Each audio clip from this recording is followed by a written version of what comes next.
purchased this farm 5 years ago. What was the very first step when you first purchased it?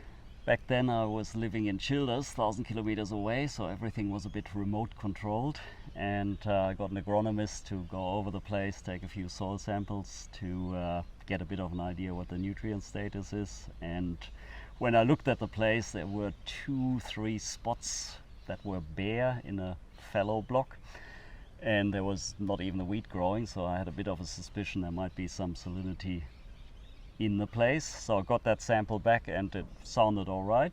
So in the end, purchased the place, got the first crop harvested, and then more and more spots popped up where there was an issue.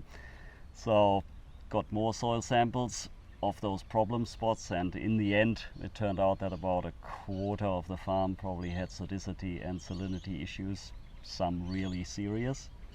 Okay, so you identified that constraint through soil sampling, and you had a bit of a hunch of salinity. How did you address that? Yeah, once it was determined what the problem was, I inquired a bit, had a bit of an idea how to address it with subsoil drainage to get the water table down, which was at the time at 800 mil below soil level, surface level. Is that expensive? Extremely expensive? Or? That is very expensive, and I initially thought I'd get away with a couple of hectares, but in the end it turned out to be a quarter of the farm, so I'm probably now at 15% of the farm that has been drained and treated with gypsum, but it's still work in progress. Okay, so subsurface drainage, you said it's expensive, but obviously the water's got to have somewhere to go. This is a very flat terrain. How did you, there's no recycle pits on the farm, nowhere for it to go. What was the next step there? Yeah, initially that was the biggest problem, so I was thinking of getting a pump station in to lift it, because in the end water has to flow somewhere, and especially in the wet season it's a lot of water coming in that you can't immediately reuse. In the end, we worked out to start with a recycling pit that is deeper than the drain lines to take that water, have a storage.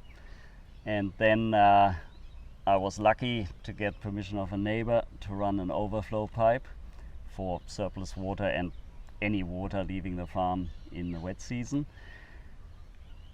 The main idea is to collect all that drainage water and mix it with the incoming irrigation water. I was going to say you've got river water here that you can mix with the saline water. Yeah, and there it improves soakage of that irrigation water, so it's actually good to mix a little bit in. And I've basically 2/3 of the farm are now set up like that, and the final third I'm working on, so it's installing one more pump, and then it can all be recycled. So what about soil ameliorants?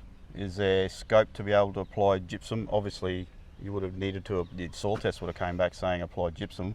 The rates went up towards 10 tons. Yeah. And so the next step was to be careful, because gypsum is another salt. I already had the soil full of salts. Money got a constraint there too. So I started carefully with rates of 2-3 tons, and that had an immediate impact. Some of the spots that didn't grow anything started to grow something with the drainage and the gypsum applied.